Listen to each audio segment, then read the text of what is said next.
Donc ça enregistre, tout est bon. C'est bon pour moi. On est d'accord. Bonjour à tous, bienvenue dans ce... Ouais, ça fait... En fait, moins on en fait, plus c'est compliqué. Bonjour à tous, bienvenue dans ce nouvel épisode de Street Science, épisode numéro 3. Cette fois, on n'est pas deux, on est 3 personnes, donc avec le boss de la nutrition, Mathieu, comment vas-tu? Ça va super. Et vous, comment vous allez? Ça va, ça va. Ça va super. Ok, donc aujourd'hui, un sujet intéressant. Parce que Mathieu donc il va d'abord se présenter et ensuite il va nous dire pourquoi les streetlifters ne doivent jamais compter leurs calories. Alors, déjà, pour ceux qui ne me connaissent pas, rapide présentation, je m'appelle Mathieu Delarue. J'ai un master en biologie santé nutrition, j'ai une licence en nutrition du sportif et ça fait à peu près, je dirais, 5-6 ans, voire peut-être un peu plus même, que je travaille avec des sportifs de tout genre du monde entier. Donc ça va du Mexique, l'Amérique du Sud, à Singapour, en passant par un petit peu tous les pays de l'Europe. Voilà pour ma petite présentation très rapide. Je vais essayer de pas trop m'étayer aujourd'hui, donc on va essayer de faire ça cadrement. Ok, donc première question que je vais te poser, c'est par rapport à ta définition de l'alimentation, si tu peux nous définir le cadre. Ouais, alors je pense que c'est une question qui est très personnelle au fond. Maintenant, on a une définition assez commune qui est que l'alimentation, donc ce qu'on va manger, doit répondre à 2 besoins primaires. Donc la fonction biologique, donc c'est-à-dire qu'on a besoin par jour pour vivre d'eau et de nourriture. On a besoin de vitamines, de minéraux, de macronutriments essentiels pour pouvoir évoluer, grandir, se reproduire et pouvoir vivre une vie incroyable. Et on a une autre fonction qui est la fonction émotionnelle, qui je dirais est beaucoup plus récente dans l'évolution de l'homme, mais qui est tout aussi importante selon moi dans l'évolution et dans la vie d'un athlète. Et c'est aussi pour cette deuxième fonction que, à mon avis, ce podcast, il fait vraiment sens parce que je vais vraiment essayer de développer le pourquoi pour moi. Et la question d'après, on y reviendra un petit peu après, mais pourquoi c'est un problème potentiel. Donc, de ces dernières dizaines d'années, je dirais, l'homme, il s'est quand même pas mal dissocié de notre nature biologique et de notre fonctionnement biologique. Donc, je pense que l'alimentation a vraiment un rôle important à jouer dans notre fonction sociétale et de vie de tous les jours. Voilà un petit peu ma définition de l'alimentation. Écoute, Ok. on ne va pas être plus d'accord qu'avec ta définition. Moi, j'avais une question, parce que du coup, Ahmad nous a introduit un peu le thème calories in, calories out. Mhm. On entend parler partout, mais au fond, c'est les choses les plus, on va dire, les plus populaires. On ne connaît jamais leur origine. Du coup, ça vient d'où de ce truc-là, calories in, calories out? Est-ce que tu pourrais un peu nous expliquer ça?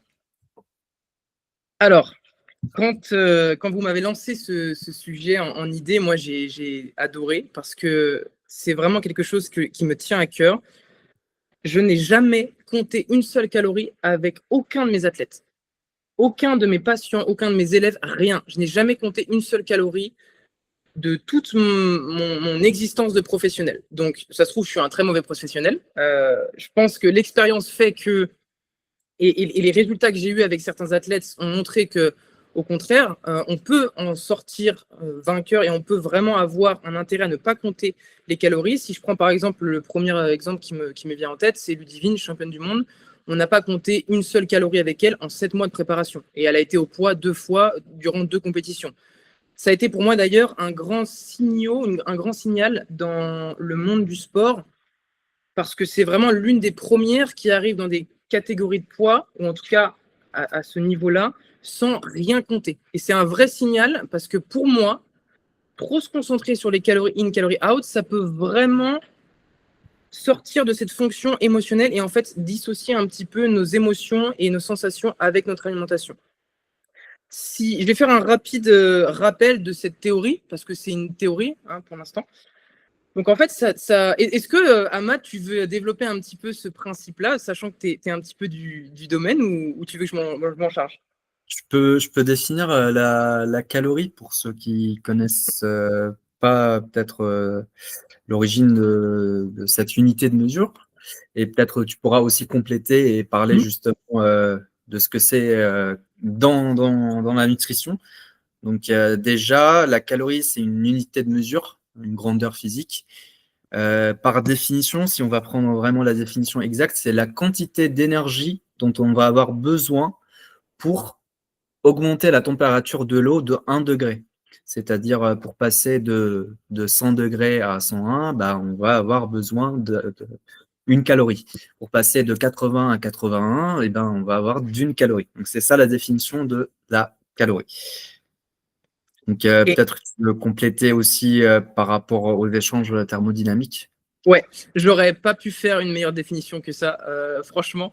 Et donc, en fait, le principe des calories in, calories out, c'est sur un des grands principes de la thermodynamique, c'est que rien ne se perd, rien ne se crée, tout se transforme. Donc, en fait, cette phrase-là, elle est puissante parce que ça veut dire que si on ingère quelque chose ou si on brûle quelque chose, va forcément résulter la quantité d'énergie de ce qu'on a consommé. Et donc, en fait, si on applique cette théorie-là à la nutrition, ça veut dire que tout ce qu'on absorbe, tout l'aliment qu'on consomme, toutes les calories qu'on absorbe, vont se retransformer en énergie dans notre corps. Et donc, en fait, ce principe-là part de, OK, bah, vous avez une dépense énergétique journalière, donc qui est de temps. Si vous consommez au-dessus de vos apports journaliers, vous allez prendre du poids. Et si vous consommez en dessous, vous allez perdre du poids. Donc, c'est une théorie qui est assez récente, mine de rien. Elle a vu le jour à peu près en 1900 et quelques, je crois, je ne me souviens pas très bien. Et ça a été assez renforcé dans la nutrition pendant des années. Alors, vous le savez, j'ai un bagage donc très scientifique de base. Et en fait, la calorie, ou les calories, c'est un outil que nous utilisons, ou que les scientifiques utilisent en science pour comparer des échantillons, comparer des sujets, comparer. En fait, c'est une data. Et donc, en fait, c'est des points en plus pour dire, OK, bah là, si on prend une diète à tant de calories, une diète à tant de calories, on a cet impact-là. Ou en tout cas, on a des informations sur ça. Et c'est une théorie qui a été isolée et appliquée à la grande majorité de la nutrition. Et donc, en fait, depuis des années, et moi, je vais aller un petit peu à l'encontre de ça aujourd'hui, et mon objectif, c'est vraiment d'essayer de rouvrir le débat sur ces prises en charge-là. Parce que j'ai fait un BTS diététique, j'ai vu plein de professionnels, je travaille avec plein de professionnels, et une grande majorité des coachs, même aujourd'hui, se basent énormément sur les calories. Et j'ai envie d'ouvrir un petit peu la discussion sur pourquoi, selon moi, on pourrait bénéficier à changer cette prise en charge et pourquoi on pourrait... pourquoi c'est quelque chose qui, pour moi, n'est pas efficace. Et je suis vraiment ouvert au débat. Hein. Franchement, j'ai eu énormément de discussions avec énormément de coachs. J'ai vraiment envie qu'on relance un petit peu ce sujet-là. Parce que pour moi, il y a beaucoup de problèmes qui découlent de se baser juste sur cette théorie-là, de calorie in, calorie out, justement. Ok. Tu as une question à poser par rapport à tout ça, Jabir? Ou on peut forcé de constater que, encore une fois, c'est des choses qui traînent depuis très longtemps et qu'on n'a pas forcément voulu remettre à jour. J'ai envie de dire, ça se compare énormément à la kiné, en fait. Donc, c'est des anciennes, en fait, un peu comme des dogmes, en fait, qu'on ne remet jamais forcément à jour. Qui sont, voilà, en fait, si j'ai bien compris, en fait, on a construit quelque chose. En tout ce qu'on a construit, ça s'est fait sur cette croyance, en tout cas, cette théorie-là. On n'a jamais voulu remettre en ce qu'il y a eu derrière, quoi. Donc ça, c'est hyper intéressant parce qu'en fait, en tout cas, moi, ça me parle énormément, étant donné qu'on est tous dans le milieu scientifique, que ce soit Matt, que ce soit toi, encore moi. Et justement, là, tu nous as bien expliqué que comment était le corps, etc., comment on fonctionne, et que ce n'était pas forcément compatible avec cet aspect de comptage de calories. Maintenant, moi, j'ai envie d'aller dans le dur, j'ai envie d'avoir ce qu'il y a dans ton cœur, savoir c'est quoi ta prise de position, c'est pourquoi est-ce que selon toi, c'est un réel problème, et là j'insiste vraiment selon toi, ton expérience, ton vécu terrain, c'est quoi les limites de cette théorie, et pourquoi c'est vraiment un problème pour un athlète en street lifting de se baser sur cette théorie calorie in, calorie out. Alors, c'est hyper intéressant ce que tu dis parce que tu as parlé de dogme. Alors, je n'irai pas jusqu'à dire que ça n'a aucun sens de parler de calories dans la science de la nutrition, mais par contre, je vais être assez tranchant sur le fait de dire que pour moi, ça n'a aucun sens de parler de calories dans la prise en charge d'un athlète. Ou en tout cas, ce n'est pas ma façon de faire pour plusieurs raisons. Déjà, la première raison, c'est que on part du principe que on connaît exactement ce que le corps va absorber. Donc ça, c'est le premier point. Ça veut dire que, OK, tu absorbes tant de calories, tu en brûles tant. Déjà, il faut savoir et comprendre, est-ce qu'on est et ce qu'on mange ou on est ce qu'on absorbe? Est-ce qu'on a vraiment dans notre corps ce qu'on mange ou ce qu'on absorbe? Est-ce qu'il y a des fois des choses qui peuvent zapper et qui peuvent ressortir directement telles quelles? Oui. Donc il y a des problèmes d'absorption, il y a énormément de pathologies qui peuvent impacter justement l'absorption de vitamines, de minéraux, de macronutriments. Donc, on est ce qu'on absorbe, pas ce qu'on mange. Ensuite, cette théorie, ça part du principe qu'on arrive à évaluer les calories que notre corps consomme par jour. Je vais être très clair, aujourd'hui, on n'a aucun moyen de savoir combien votre corps consomme par jour. Alors, je vais pouvoir vous mettre dans une pièce et mesurer exactement tous les échanges que vous avez, et là, on va voir combien vous avez mesuré, combien vous avez échangé. Le problème, c'est que et c'est pour ça que ce principe de thermodynamique, pour moi, ne s'applique pas au. Je vais poser une question à Ahmad. Est-ce que tu peux me parler un petit peu de ce principe de thermodynamique et dans quelles conditions il est vrai et dans quelles conditions on peut un petit peu le remettre en question? Je sais pas si t'emmener là où je veux emmener. On va voir. Tu voulais plus parler des systèmes ouverts, systèmes fermés? Ouais, exactement. Donc, pour simplifier, on considère que on pourra justement être précis dans la mesure de calories si on a un système fermé, c'est-à-dire on connaît toutes les interactions dans ce système. Or, le corps humain n'est pas un système fermé. Et justement, c'est là où c'est quelque chose de compliqué, parce que voilà, connaître combien on consomme réellement et combien on apporte réellement, si on arrive vraiment à le faire, je pense que ça aurait été beaucoup plus simple pour valider cette théorie. Donc, tu voulais rapporter quelque chose de plus sur ça? C'est exactement. Non, Faire le plus simple. c'est exactement ce que je voulais un petit peu, parce que tu as parlé justement de ces systèmes, et je pense que c'est quelque chose d'hyper important à prendre en compte quand même. Quand on veut appliquer un principe thermodynamique à un corps, il faut comprendre que le système fermé, le système ouvert, c'est compliqué. C'est pas la même chose. Et en fait, dans le corps, on va pas prendre en compte les échanges avec l'environnement, avec la température, avec le stress. En fait, tout ça, ça va impacter inconsciemment la biologie du corps humain, réellement. Si vous, je sais pas, je vais vous donner quelques exemples. Si vous dormez mal, si vous avez une nuit courte, vous allez avoir en réponse à ça une inflammation plus importante le lendemain. Vous allez avoir un attrait pour la nourriture plus importante. Vous allez avoir une mauvaise récupération. Donc en fait, tout ça, ça va directement impacter vos calories sur la journée d'après. Donc le danger, si on reste sur OK, bah c'est bon, je dois consommer 2000 calories parce que j'en dépense 2000. Et que si on se maintient à ça et qu'on n'écoute pas notre corps et qu'on sort un petit peu de la conscientisation de ce que notre corps nous dit, et ben forcément va en résulter des problèmes potentiels.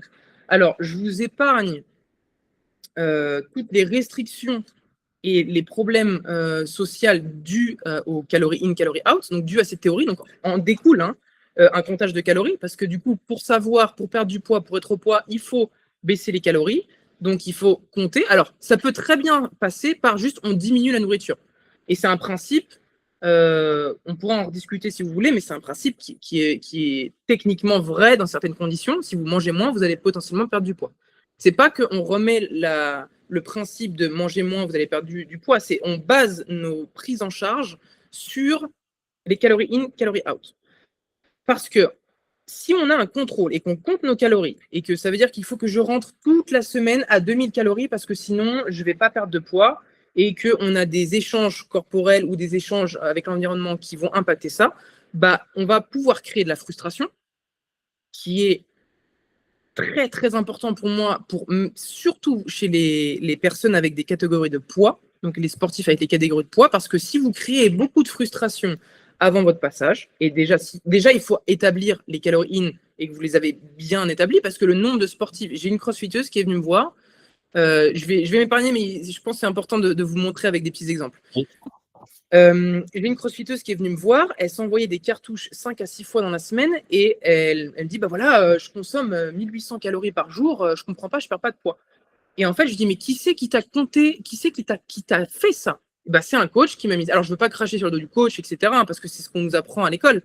Le problème, c'est que cette personne-là, elle avait une masse musculaire importante, elle avait des dépenses énergiques très importantes, elle était coach, elle faisait du crossfit, elle avait énormément de stress dans sa vie, etc. Donc, plein de facteurs qui font qu'elle avait besoin de plus, de manger plus.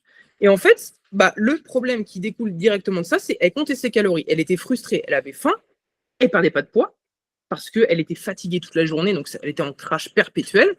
Et en fait, ça marchait pas. Donc, c'est une des problématiques que moi, je vois dans mon taf, dans mon métier de tous les jours, des gens qui arrivent et qui sont soit, tu leur enlèves les calories, ils sont perdus, et ça va parler à beaucoup de monde, à ceux qui nous écoutent, je pense. Déjà, ça, c'est pas normal. Si vous êtes trop focalisé sur des chiffres et que quand on vous enlève un chiffre, vous êtes perdu et que vous n'arrivez pas à vous fier à vos sensations, c'est déjà un red flag sur il y a un problème dans mon alimentation. Parce que, pour rappel, l'alimentation, c'est quelque chose qui est censé vous aider à aller, et je l'ai dit dans le premier podcast, vers là où vous voulez être. C'est pas un ennemi à combattre. C'est pas, ah bah là, il faut que je mange ça, etc. Donc ça, c'est vraiment important de comprendre que pour moi, si on se focalise trop sur ça, on va créer des troubles du comportement alimentaire, on va ignorer nos sensations alimentaires, on va ignorer nos émotions, on va potentiellement se couper du monde dans lequel on vit. Donc ça va amener beaucoup de problèmes qui peuvent créer des frustrations. Si on a des frustrations, et pour nos streetlifters qui nous écoutent, c'était là où j'étais tout à l'heure, si vous faites un déficit calorique, déjà les streetlifters que je vois font des déficits caloriques de l'espace, mais en un mois, ils perdent je ne sais combien de kilos, ils arrivent fatigués. Le nombre de streetlifters que j'ai vu cramper durant leur compétition, parce que ils sont à plat, ils ont fait une déshydratation, ils ont perdu trop rapidement. Déficit calorique trop important, en découle après la compétition un rebond immense, un rebond incontrôlable, une décompensation sur la nourriture, prise alimentaire, arrêt total du streetlifting. Le nombre d'athlètes que j'ai vu arrêter pendant 2-3 semaines en dépression parce qu'il n'y avait plus l'envie, parce que très souvent, alors pas que, mais ça pourrait être expliqué par un cut trop drastique. Et si vous voulez mon hypothèse, les gars, sur ça, c'est que ça nous vient principalement des bodybuilders. Le fait de se rentrer en prépa, compter des calories, se faire souffrir, arriver à manger que du riz blanc, sans graisse, avec du poulet, et souffrir pour arriver le jour à une condition. Mais en fait, vous n'êtes pas obligé d'avoir ça pour réussir à performer et à être au poids. Et c'est ça que moi, j'essaie de prôner.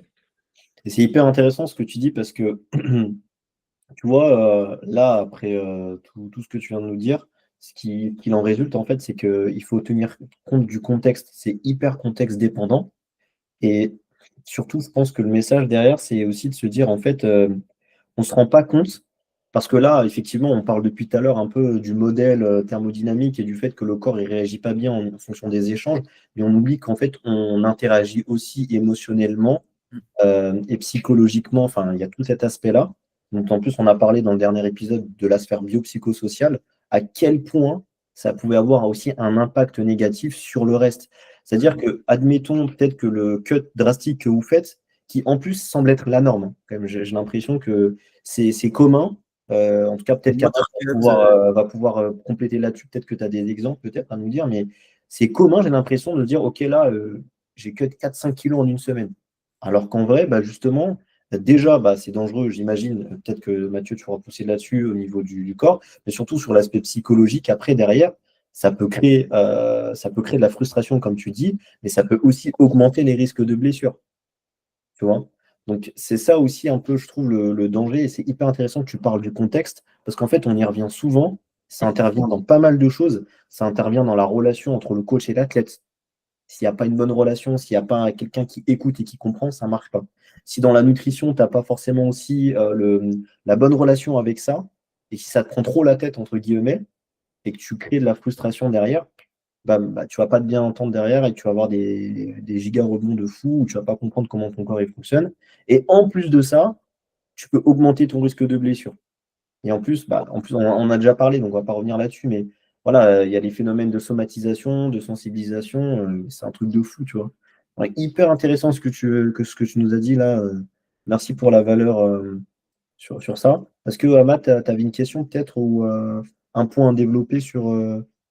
Non, par rapport à ce que tu as dit, c'est juste qu'il y a un point qui m'a interpellé, mais c'est un sujet de réel que je me suis noté, donc ça se trouve, je le sortirai avant le podcast. Ouais. Par rapport aux compétitions, enfin aussi à l'impact psychologique que ça peut avoir, comment dire, cette restriction alimentaire ou ce régime par rapport à quelqu'un qui prépare une compétition. Et j'imagine que plus l'échéance est importante, plus ça aura un impact aussi. Et du coup, le sujet dont j'aimerais parler, c'était justement ce pic de motivation pendant la compète. Voilà, je vais revenir à l'entraînement, je vais construire, etc. Et d'un coup, il y a la chute qui arrive quelques jours après. Et là, tu as parlé, par exemple, que ça peut aussi venir du rebond qui peut avoir lieu justement après la compétition. Donc, ouais, c'est quand même assez intéressant de savoir qu'il y a tout un truc à prendre en compte, quoi. Ouais. Et j'aimerais même revenir un petit peu sur ça. J'irais même encore plus loin parce que il est clair que si on a un poids qui est au-dessus de notre catégorie et qu'on veut arriver à un poids, il est clair qu'il va falloir qu'on fasse des choses sur l'alimentation pour arriver à ce poids-là. Ça, c'est pas la question. Maintenant, est-ce que alors déjà, ça c'est spécialement pour une compétition, mais qu'en est-il de l'athlète qui veut toute l'année performer ou avoir un poids? Est-ce qu'on lui met par exemple des calories, etc. Donc en fait, même dans la compétition ou hors compétition, comment on arrive à un poids qu'on a envie? Le nombre de personnes qui veulent perdre du poids aujourd'hui, il est énorme. Le nombre d'athlètes qui veulent prendre du muscle et perdre de la masse grasse, il y en a énormément. Et donc bien sûr qu'il va falloir faire des efforts ou des changements dans votre diète pour arriver là où vous voulez aller. Mais comme tu l'as dit, Jabir, c'est hyper important de prendre en compte l'aspect psychologique qu'on va avoir et la relation avec cette perte de poids-là. Si on a une relation positive, si on fait confiance à notre coach, à notre nutritionniste, à notre prépa mentale, si on arrive, on a tout préparé, on a testé en amont, on sait qu'on est bien, qu'il n'y a pas de danger pour la santé, vous avez énormément de chances en plus de passer une compétition incroyable et de performer. Si vous arrivez dans des conditions où vous avez du stress, vous avez raté votre avion, vous n'avez pas pu manger, vous n'avez pas fait votre loading correctement, en fait, c'est des choses qui vont impacter négativement votre compétition. Donc, en fait, nous, en tant que Nutri, en tant que personnes qui vont vous accompagner sur l'alimentation, il est de notre devoir de vous enlever cette charge mentale que on ne pourra pas savoir. Ça se trouve, vous allez avoir une grève le jour de votre compétition et il ne va pas y avoir de bus, vous allez tout avoir de fermé, vous n'allez pas pouvoir acheter votre yaourt. Histoire vraie, truc de fou. Ça ressemble à une histoire qu'on connaît bien. Ouais. Donc, vous allez avoir du stress. On va en avoir dans notre vie. Donc, si on peut s'enlever ce stress et ces chiffres des calories in, calories out, moi, ça serait. En fait, moi, je dis souvent que les calories in, calories out, c'est une illusion du contrôle. En fait, on a l'impression de contrôler et ça nous rassure en tant qu'être humain. Et c'est pour ça que on a adhéré directement. Ah, c'est des chiffres, ça rentre dans des petites cases. J'aime bien ça, je vais rentrer là-dedans. Alors qu'on ne contrôle rien, mais rien. Et quand on regarde un petit peu la science de la nutrition, et vous le savez parce que vous faites partie de mon petit groupe où je fais ma revue scientifique, on voit énormément de tout. On voit des choses, la science, elle évolue tous les jours, on sait pas grand-chose. Et tous les jours, ça va en évoluant. Donc, en fait, on a une illusion qu'on contrôle quelque chose avec ces calories-là, alors qu'en fait, on va créer... C'est une illusion. En fait, on va créer quelque chose qui n'existe pas. Enfin, pour moi. C'est ma théorie. C'est pour ça que on avance et même plus on avance dans la science, je sais plus, j'avais regardé un truc sur Insta comme ça, c'est plus on sait, moins on connaît en fait. Je crois c'est un truc comme ça où en fait plus tu avances dans la science, plus tu te rends compte qu'en fait il y a des principes et des choses qu'on maîtrise pas en fait. On maîtrise pas beaucoup de choses et on connaît vraiment 1%, 2% de vraiment de tout ce qui se passe. Donc après voilà, je pense que le truc de pourquoi ça marche, les théories calories in, calories out, c'est comme tu l'as dit, ça plaît, c'est facile. Oui. Et on va pas se mentir, en ce moment, bon, sans citer le nom, il y a forcément un influenceur qui joue énormément dessus, ça marche très très bien, sans côté muscu.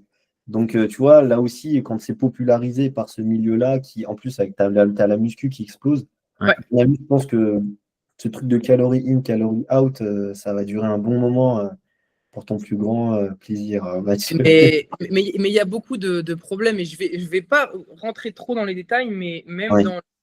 dans le domaine de la science, déjà pendant des années, on a étudié qu'une partie de la population. Donc on a étudié majoritairement des hommes, on a fait de la science sur des hommes, on a enlevé une grande partie des femmes dans l'équation, ce qui représente quand même 51% de la population. Donc c'est dommage quand même d'enlever la moitié, voire plus de la moitié. Oui. Donc déjà ça, on a des inconnues totales sur ça. On a toutes les semaines, tous les mois, des études qui arrivent sur des sujets, des grands sujets. On a des grandes méta-analyses, on a des sujets super spécifiques. Plus tu vas être pointilleux, plus tu vas occulter ce qu'il y a autour, et plus tu vas prendre ce qu'il y a autour, moins tu vas faire attention à ce qu'il y a de façon pointilleuse. Donc en fait, c'est un petit peu une relation bizarre parce que aujourd'hui, on peut tout faire dire à la science. Je peux te trouver des études qui te disent les œufs, ça t'augmente le risque de diabète, et les œufs, ça te diminue le risque de diabète. Et c'est comme ça que j'avais d'ailleurs commencé ma conférence bref, j'avais commencé cette conférence-là sur on peut tout faire dire. Si je veux aujourd'hui faire dire que les œufs, ça déclenche le diabète ou ça diminue, je peux le faire. Donc, c'est compliqué et je trouve ça arrogant même, je dirais, de dire on sait tout et le calorie in, calorie out, ça va fonctionner. Moi, je dis directement avec mes élèves et mes athlètes, moi, je suis ici pour vous accompagner à découvrir comment votre alimentation va vous aider et comment ça va fonctionner. Et je vois mais tellement de personnes réagir, un truc tout con, la vitamine D. Un supplément va fonctionner chez quelqu'un d'autre et va pas fonctionner chez l'autre. Donc là, je me retrouve avec une personne, je dis bah voilà, je commence mon petite activité, bah là, vitamine D, les deux sont effondrés. Bah je vais donner les deux mêmes suppléments en vitamine D. Bah il y a une personne qui va augmenter et l'autre non. Ah, bah comment je fais? Et c'est ça pour tout. Donc en fait, il faut aller à tâtons, regarder comment on fonctionne. On a quand même une grande ligne directrice de qu'est-ce qui peut fonctionner en nutrition. Donc je ne vais pas trop rentrer dans les détails parce que j'ai pas envie de créer des injonctions, et ça, vous commencez à me connaître. J'ai pas envie de créer et ça, c'est trop facile. Sur les réseaux, on le voit. Les injonctions de il faut manger moins de calories, il faut pas manger ça, il faut manger de l'avoine parce que regardez, j'ai des gros biscottos, donc je mange de l'avoine le matin, donc vous allez avoir des gros biscottos. C'est trop facile. Bah oui. Trop facile. Alors, j'ai plusieurs questions. Je vais essayer de les faire dans l'ordre parce qu'en fait, dans tes dernières réponses, tu as répondu à des questions, enfin, tu as anticipé certaines questions. Mais une des questions que je trouve intéressante dans un sport comme le streetlifting, qui est un sport à catégorie de poids, c'est que on sait généralement que, enfin, sauf si on n'a pas encore rempli notre catégorie, si on est à 71 ou 72, bah, on sait que généralement on est au moins 73 kilos.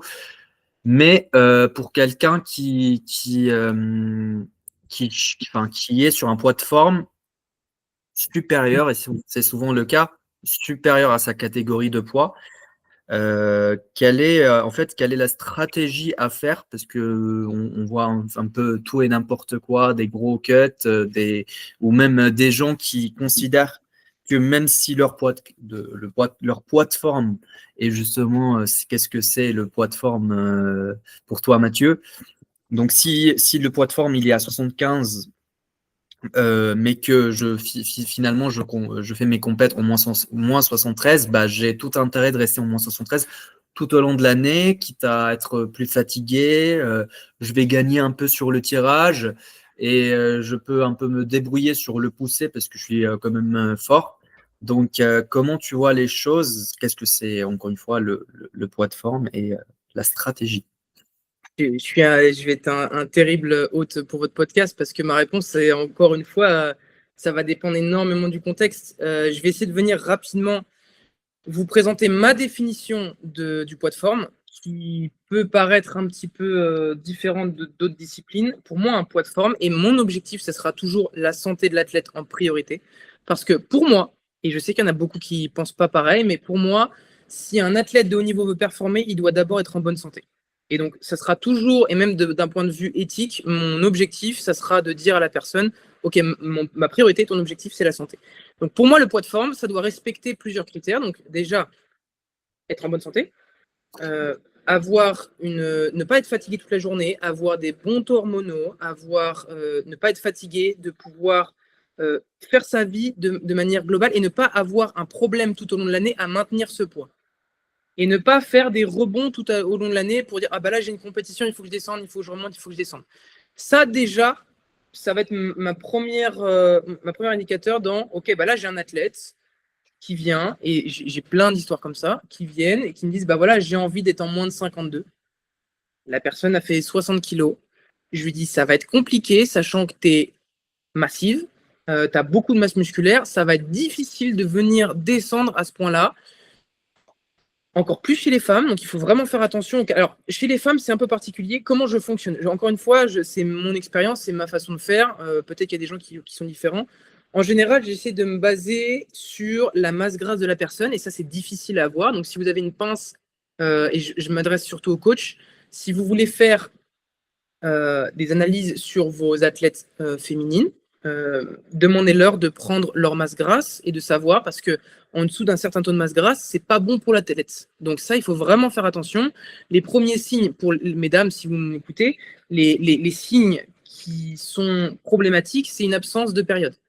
Donc ça va être le premier red flag pour moi chez les athlètes femmes, c'est OK, poids de forme, on doit avoir pas fatigué, une bonne libido, se sentir bien, avoir des performances qui évoluent et avoir ces périodes. Je crois que je l'ai déjà dit en premier. Bref. Et c'est quoi le taux de masse grasse? Parce que là, tu parles du taux de masse grasse, c'est hyper intéressant. C'est quoi la limite pour justement les qui nous écoutent? Encore une fois, ça dépend énormément. Au-dessus de 20%, c'est quand même pas mal chez les femmes. Autour de 20%, c'est quand même pas mal. En fait, le plus gros signe, ça va être vraiment comment la personne se sent. Et c'est pour ça que, pour moi, les calories in, calories out, ça ne rentre pas dans mon équation. Parce qu'en fait, ça veut vraiment enlever cette partie de comment l'athlète il se sent quand on le fait descendre d'un palier. Est-ce que notre athlète elle est à 25% de matière grasse? Et c'est quelque chose qui m'est arrivé encore une fois. Enfin, vous savez, moi, je suis assez impliqué dans le street lifting et je réponds énormément et j'échange avec beaucoup d'athlètes. Est-ce que tu peux regarder mon athlète? Est-ce qu'elle peut descendre de catégorie? On a envie de descendre en moins de 63. Je crois que c'est 63. Ok, bah moi, je ne peux pas te dire ça. Tout ce que je peux te dire, c'est qu'il faut regarder comment tu te sens, est-ce que tu te sens bien et combien est ton taux de masse grasse. Parce que si tu es à 65, que tu es sèche, que tu n'as pas de masse grasse à perdre, qu'est-ce que tu vas sacrifier? C'est ça la façon de penser. Et c'est la même chose avec les athlètes hommes. Si tu es à 80 kg et que tu dois descendre en moins de 72, bah, ça va faire un sacré paquet de choses à jarter. Donc, soit tu le fais, tu as du temps pour être au poids et tu vas descendre petit à petit et tu fais pas ça en 3 semaines, soit tu réfléchis à ta catégorie de poids et à ta catégorie de performance. Si c'est trop dur à maintenir un poids proche de ta catégorie, c'est à mon avis là où il faut réfléchir à changer de catégorie. Si c'est pas difficile, aucun problème. J'ai une petite question, je me fais l'avocat du diable. Admettons, je suis un athlète, je sais que si je descends sur la catégorie d'en dessous, je vais les exploser, tu vois. Mais en fait, c'est justement ça, c'est souvent ça. Ce qu'on regarde, on ne veut pas descendre pour être plus sec. Enfin, ça, c'est. Oui, ça peut être une des raisons, mais souvent, on veut éviter une catégorie de poids parce qu'on n'est pas assez compétiteur là-dedans, au lieu de se dire j'ai une marge de progression, au lieu de se rappeler que le street lifting, c'est un sport à maturité tardive, et du coup, plus je vais construire du muscle, plus je vais prendre du montant, plus je vais avoir une marge de progression. Et on vient de se restreindre au niveau du poids, on descend pour justement gagner la première ou la deuxième place. Mais en vrai, c'est souvent ça, non, Matt, parce que, et c'est ça que je voulais dire, c'est que c'est un peu comme au MMA, en fait, c'est des gens qui sont très forts à un poids donné. Et en fait, j'ai l'impression que c'est un peu cet effet de bascule, c'est-à-dire que chaque athlète qui font, admettons, je sais pas moi, 60 ans, 72 kilos, on descend dans les moins de 66 pour bénéficier justement de la force et j'imagine de toutes les capacités qu'ils ont pu prendre sur leur poids de forme pour venir exploser tout le monde sur la catégorie d'en dessous et ensuite repartir. Donc ça, je pense que c'est quelque chose qui arrive souvent, même tout le temps, j'ai envie de dire. Et toi, quand tu vois ce genre de personnes-là, qu'est-ce que tu fais? Est-ce que tu accompagnes justement? Est-ce que tu accompagnes pas? Je prends par exemple l'exemple, alors que je ne fais pas de compétition, je suis aux alentours de 70 kilos. Là, j'ai compète dans 1 ou 2 mois, je dois être en dessous de moins de 66. Est-ce que tu m'accompagnes ou pas? Même si genre là, je me sens bien et tout, et je t'explique que pour moi, non, il faut que je fasse cette compétition, parce que vraiment, ça va me faire rentrer dans le monde de la compétition. Je sais que je suis bien, mais comment tu fais? Est-ce que tu accompagnes? Est-ce que tu dis non, en vrai, il va falloir que tu perdes trop de poids, c'est trop dangereux pour toi. Moi, je ne veux pas te mettre en galère, donc je ne m'occupe pas de ça, je me désolidarise. Comment tu t'adaptes par rapport à ça? C'est une vraie question déontologique et philosophique de se dire, alors déjà, je vais toujours essayer de comprendre l'athlète. Quelles sont les motivations primaires? Est-ce qu'il y a un risque pour la santé de l'athlète? Donc ça, c'est vraiment être important. Ah, vous m'entendez bien? Ouais, c'est bon. Donc, Oui. comprendre un petit peu les motivations de l'athlète, comprendre l'importance que ça a pour la personne. Et c'est marrant parce que tu me dis, c'est tout le temps le cas de vouloir venir exploser les compétiteurs en face. Et bien, majoritairement, alors pas tous, pas toutes, mais il y a aussi beaucoup de troubles du comportement alimentaire qui parlent souvent. J'ai envie de descendre parce que j'ai envie d'être plus léger. Et le rapport au poids est selon moi le même que le rapport aux calories in, calories out. On se maintient à un chiffre et on se contraint à un chiffre pour pouvoir, entre guillemets, pas exister, mais être performant à la limite si vous voulez. Mais en général, c'est plutôt ah bah j'ai envie d'être à 72 parce que c'est bien d'être à 72. Bon, tu fais 1m95, ça va être compliqué. Du coup, si tu veux t'entraîner, etc., tu vas prendre du muscle. C'est bien, c'est sain, il faut prendre du muscle. La catégorie, c'est vraiment à réfléchir avec. Et c'est un vrai un conseil. Je ne sais pas si je suis quelqu'un pour donner des conseils, mais réfléchissez-y avec vos coachs, avec vos nutritionnistes. Parlez-en et essayez d'avoir un point de vue objectif sur ça. Donc, pour répondre à ta question, parce que je m'égare un petit peu, parce que j'ai pas envie d'y répondre à cette question. Je sais que ça te dérange, j'ai fait exprès. Ouais. Bah, en fait, d'un point de vue éthique, j'aurais beaucoup de mal à faire quelque chose que je ne juge pas sain pour l'athlète. Okay. Donc, j'irais essayer de voir comment la personne fonctionne. Heureusement, ça m'est pas encore arrivé d'avoir des choses extraordinaires comme ça. Je suis tiraillé entre, ok, je peux potentiellement aider la personne à aller vers ce chemin-là sans avoir de risque derrière. Donc, comment faire un bon cutting? Comment faire, parce que bon, il faut pas se mentir, hein, le cutting, c'est quasiment tous le font.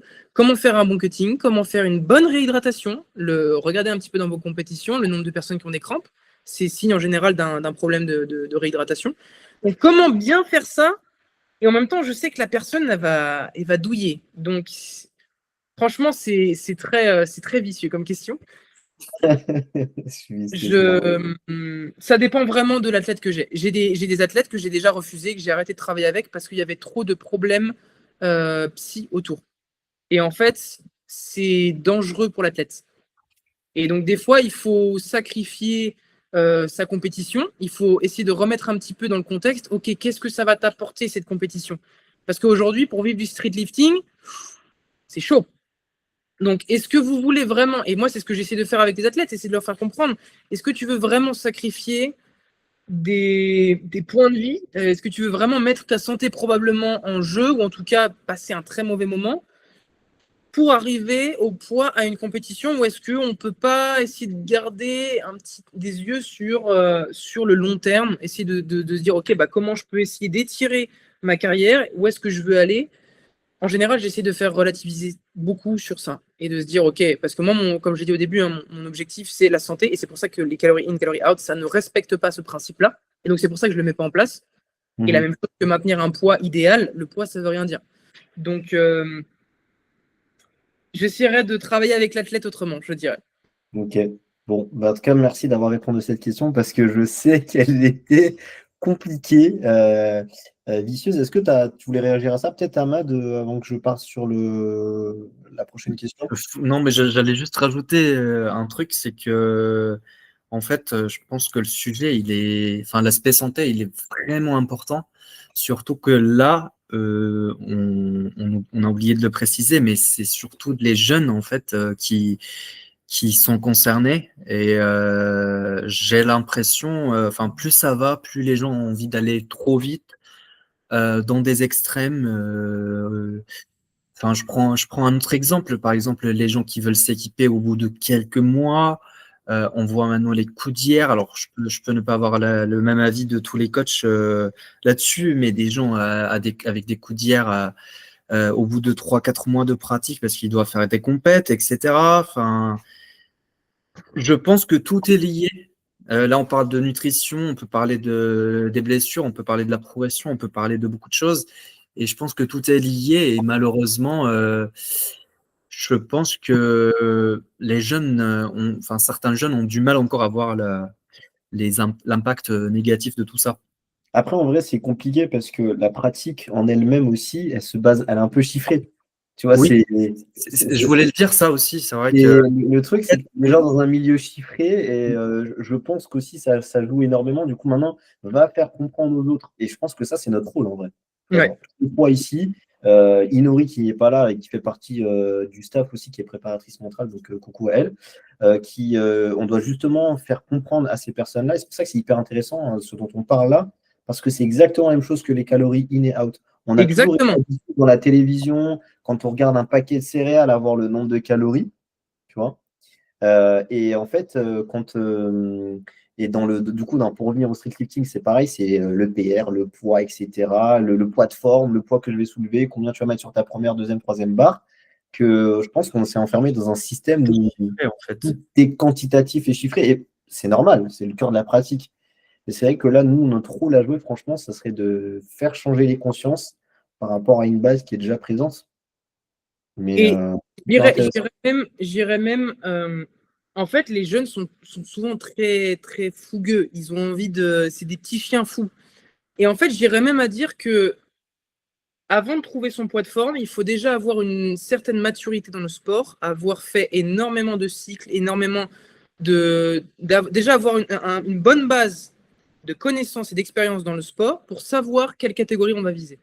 Parce qu'en fait, si on essaie de se cantonner à une catégorie de poids directement sans avoir la maturité musculaire, technique, etc., on risque de, de tirer son potentiel vers le bas. Parce qu'en fait, si vous arrivez à alors, vous avez 3 mois d'expérience, ok, bah moi je veux rester en moins je sais pas, 72. Ok, mais en fait, dans 2 ans et demi, 3 ans et demi, tu vas avoir atteint une maturité musculaire, tu vas avoir pris du muscle, donc il va falloir que tu penses à tes catégories. Et donc en fait, je pense que faire des compétitions, c'est hyper important.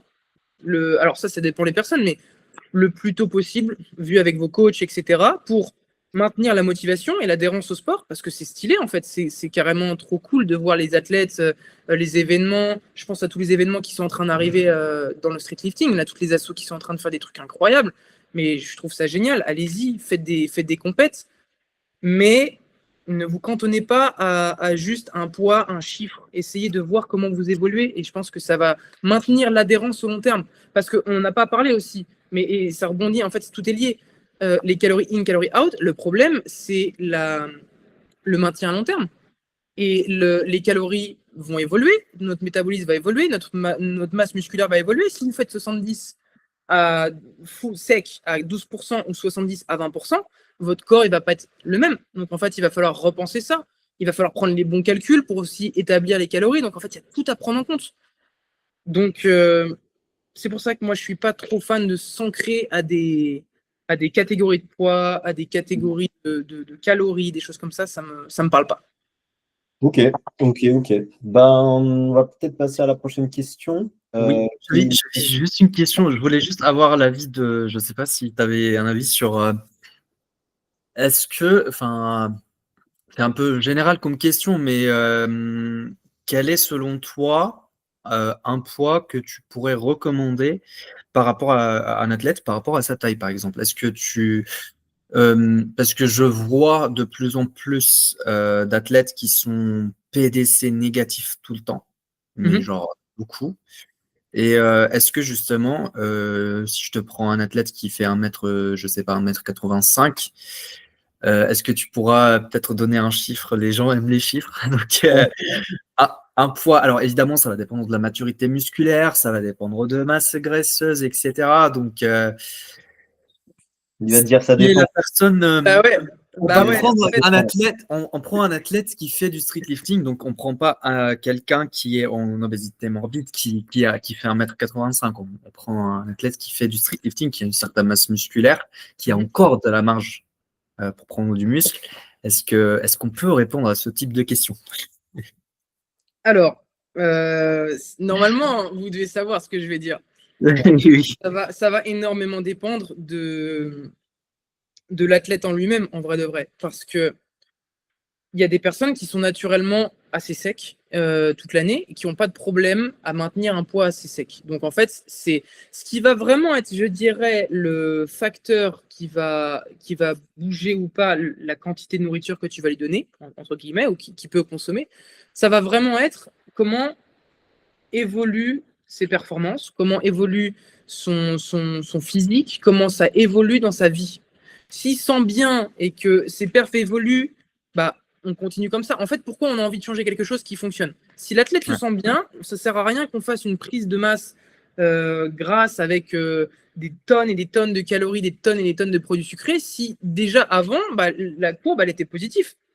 Parce qu'en fait, ça va venir impacter négativement, alors qu'on peut juste laisser le phénomène se faire naturellement. Maintenant, je te dirais, ça va dépendre majoritairement de la masse grasse. En fait, si ton athlète, il a une masse grasse saine, et donc il faut redéfinir saine, et je ne le définirai pas aujourd'hui, parce que c'est compliqué à définir et c'est très complexe, mais si ton athlète il est en bonne santé, il n'a pas de pathologie, il a une masse grasse saine, je ne vois pas l'intérêt de surcharger plus que nécessaire. C'est mon avis. Ok. On respecte. On acquiesce surtout. C'est ça qu'on fait. Et ben écoute, ouais, c'est trop intéressant là, punaise. Je kiffe de fou. Je pourrais développer y a- un peu, parce que en fait, là, on a beaucoup parlé des calories in, calories out. Pourquoi je n'utilisais pas ça? Mais du coup, les gens, ils vont peut-être se demander bah, comment on fait? Parce qu'en fait, c'est le seul outil qu'on leur a donné au fond. On leur a dit, bah voilà, vous avez les calories in, calories out, démerdez-vous, c'est plus mon problème. Et donc, en fait, c'est bien beau si je viens et je dis, bah voilà, on se base pas sur ça et que je donne pas trop de pistes de réflexion. Et ma méthode de travail, elle se base un petit peu sur ça aussi, sur comment je prends en charge. Pour moi, je me base sur ce que l'on sait aujourd'hui. Qu'est-ce qu'on sait aujourd'hui dans la nutrition et dans la biologie en général? Et là, je vais reparler des 4 piliers. On a besoin d'une bonne nutrition, d'un bon sommeil, d'une bonne activité physique. Et donc ça prend en compte, je pourrais mettre 3 sous-piliers, une bonne mobilité articulaire, santé articulaire, des bons entraînements et un mouvement au quotidien. Et le pilier de la santé mentale, se sentir bien, se sentir heureux, en paix avec tout ça. Et donc en fait, si on arrive à comprendre et à impacter positivement ces 4 piliers, c'est déjà important. Je crois qu'il a coupé. On a perdu Mathieu. Ah, vous m'entendez? Oui. Ah, c'est bon. Vous vous êtes arrêté où? Sur les 4 piliers, sur le fait que tu disais que il fallait être heureux aussi. Ouais, donc si on est heureux, ça va impacter notre alimentation va impacter notre santé physique, notre santé mentale, etc. Et alors, donc ça, on sait qu'on a besoin de ces 4 piliers-là. On a besoin de soleil, on a besoin d'eau. Voilà. Maintenant, bonne hydratation, bon sommeil, ça c'est bon. D'un point de vue nutrition, on sait qu'on a besoin de vitamines, de minéraux et de macronutriments essentiels pour vivre. Ça, on le sait. Dans ma prise en charge, en général, j'essaye de... Parce que tout est une question d'estimation dans l'alimentation. Votre banane dans le jardin ne va pas être la même que la banane poussée au chlordécone. Donc la quantité de vitamines et minéraux ne sera pas la même.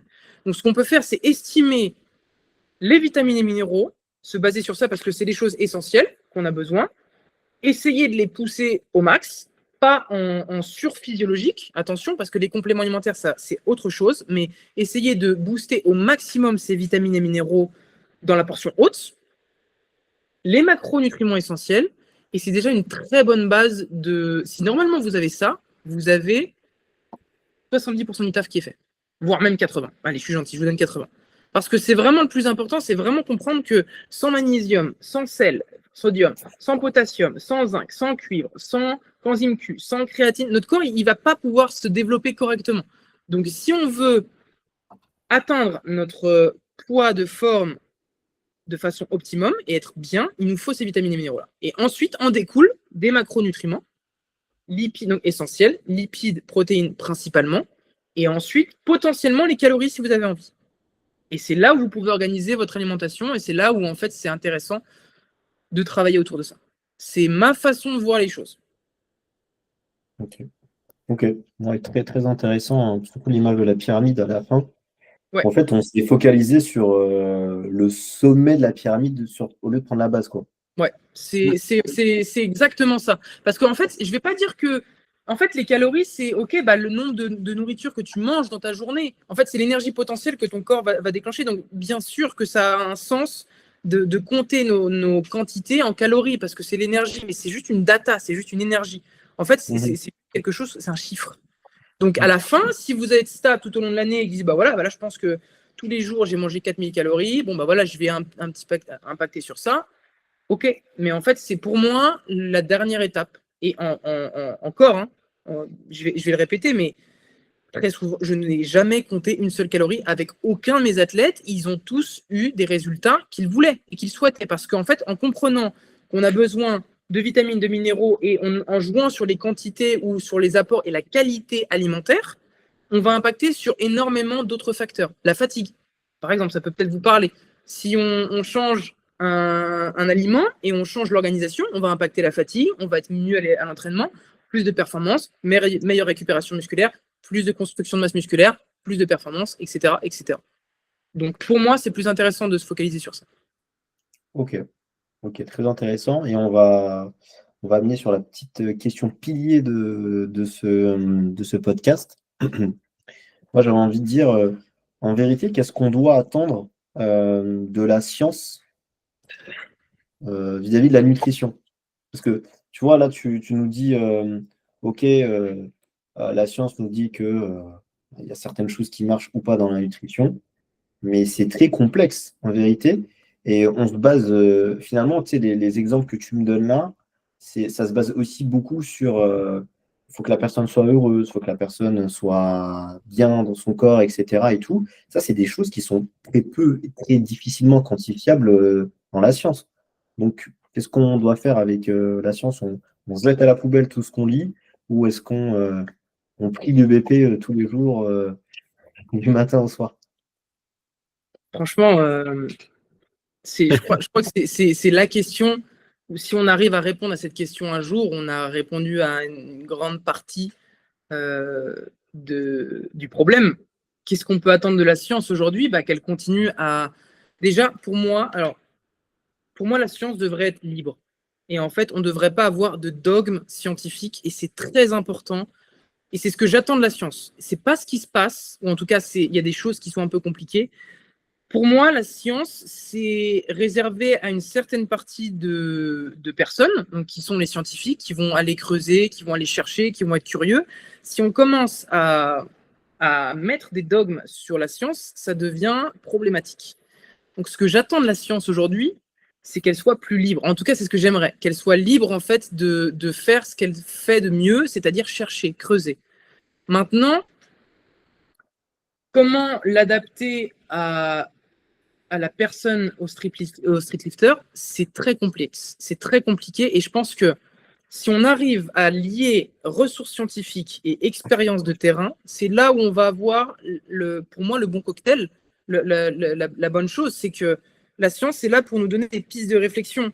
Encore une fois, il y a de ça 10 ans, on se disait, bah voilà, on ne peut pas absorber plus de 40 grammes de protéines. Il y a je ne sais plus combien de temps, ça doit faire à peu près 6 mois, 8 mois, on a vu une étude, ok, bah, on absorbait jusqu'à 100 grammes de protéines. Ok, est-ce que ça veut dire qu'il faut qu'on passe à 100 grammes? Bah non, en fait, c'est pour ça que trop vulgariser la science, ça peut être un problème. Et je pense notamment, je ne vais pas citer de nom, mais déjà les Américains, ils adorent faire ça. Ils adorent dire, vous n'avez pas vu ce que j'ai fait, alors regardez la nouvelle étude scientifique, si vous prenez tant, ça va avoir ça comme impact, etc. En fait, c'est de la conscientisation, de la quantification, et en fait, on va surfer un petit peu sur la science. Maintenant, il nous faut quand même pas mal de data pour avoir Et en fait, c'est hyper compliqué de se dire à quel moment, et c'est très philosophique, à quel moment on a un consensus. Quand est-ce qu'on peut le remettre en question? Et bah, en fait, personne, je pense, ou en tout cas, moi, je suis personne pour avoir la réponse à ces questions. Comment est-ce que je peux justifier que le consensus, il n'est pas bon? Bah, c'est compliqué. Et je vois beaucoup ça arriver dans les réseaux français, de se dire, OK, bah, regardez la nouvelle étude, ils disent que blablabla, blablabla. C'est très bien, mais le problème, c'est que on peut tourner en pirouette. Ah bah en fait, la semaine d'après, bah en fait, non, ça marche pas très bien. Ah bah en fait, il y avait un conflit d'intérêts. Ah bah en fait, il y avait ces problèmes-là, ces problèmes-là. Donc ce que je peux attendre de la science aujourd'hui, c'est qu'elle continue à faire son taf en liberté absolue. Et ça, c'est problématique. Alors, la liberté absolue dans l'éthique et dans la responsabilité de chaque scientifique, qu'elle continue à se développer, qu'elle continue à creuser et qu'on continue à avoir des discours qui sont contraires, parce que ça fait avancer aussi la science. Quand quelqu'un dit moi je suis pas d'accord, je vais faire une étude, et savoir reconnaître aussi quand on a fait des erreurs, c'est important. Et dans la science de la nutrition, c'est très dur de justement avoir des solutions généralisées à tout le monde. C'est très très dur parce qu'en fait, il y a énormément de facteurs.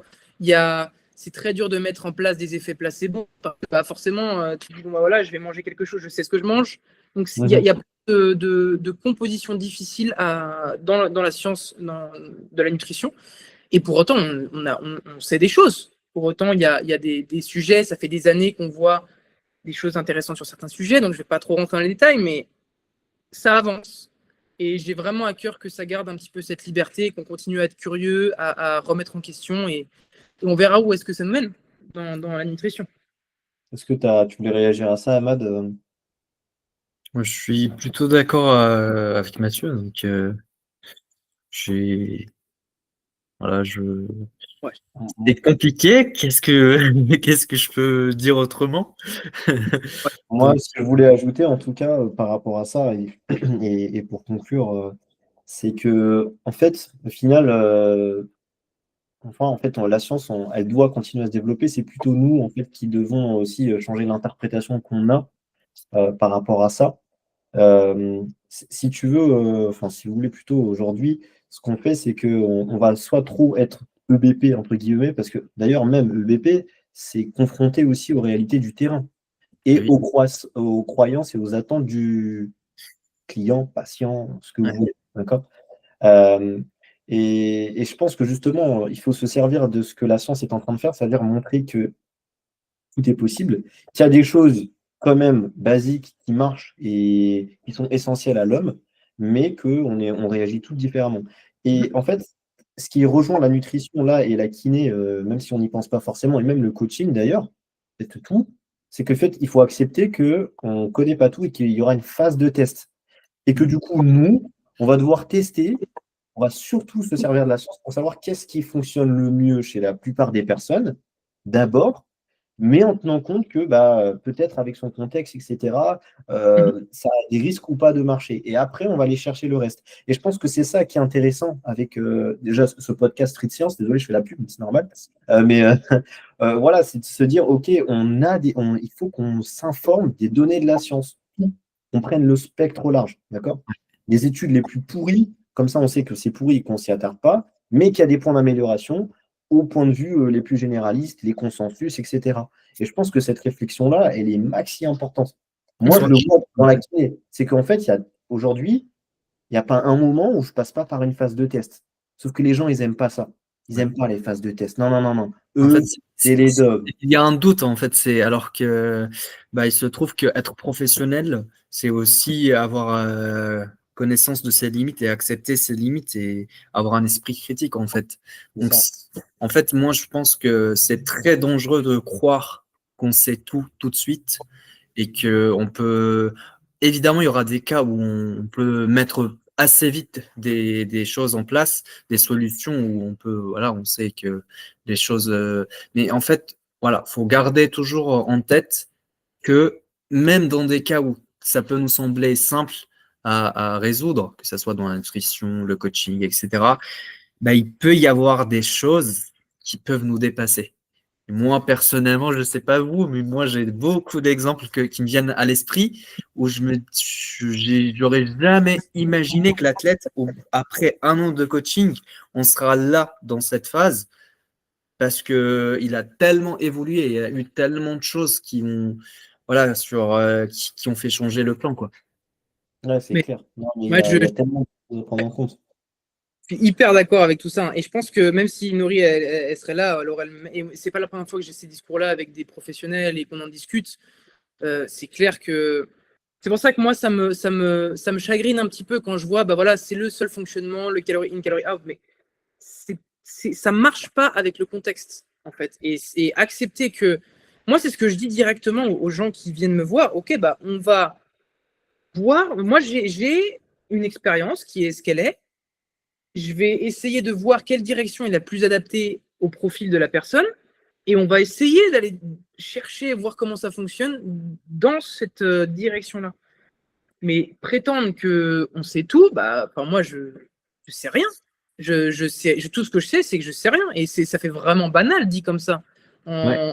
En science, tout le monde le dit. Enfin, dès que tu arrives à un moment où tu as lu des études, moi j'ai plus de, je sais pas, peut-être 15 000 heures dans la biologie à lire des études scientifiques. Vous le voyez bien, je passe tous les semaines, je mets des articles. Et encore, je vous envoie pas tous les articles de merde que je lis.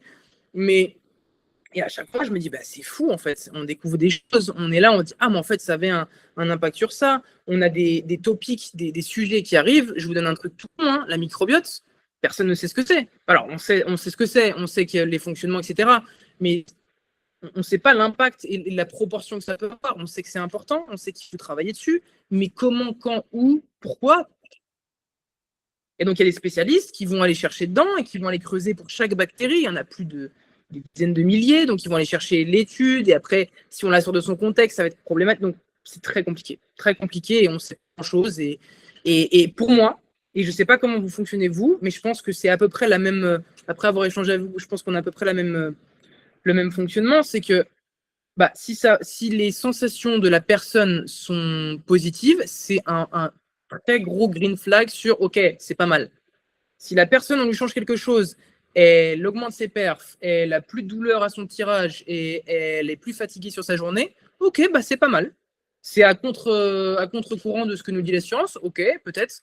Mais là, cette personne-là, elle a plus de douleur au tirage, elle est plus fatiguée le matin et elle sent bien. Donc, je pense qu'il faut lier les deux.